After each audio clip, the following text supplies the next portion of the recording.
bu nominatsiyada g'olib bo'lganimiz asosan endi bolalar futbolida yaxshi natijalarga erishganimiz uchun deb o'ylayman.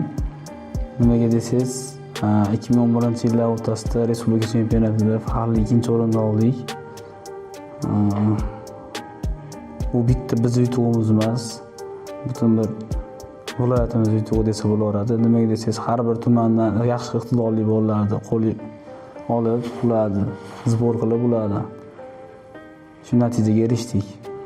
Mavsum davomida bolalar futboli, bolalar ligasi, sport maktablari chempionati, kubogida erishgan natijalarimiz, boya e'tirof etganimdek, asosiy eng bizni qo'lga kiritgan eng yaxshi yutug'imiz menimcha shu respublikadagi o'rinimiz hammaga yoqdi.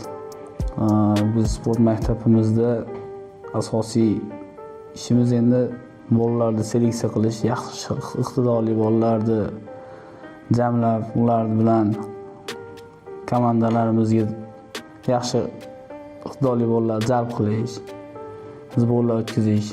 Biz asosiy rejalarimiz bu yil 2026-yilda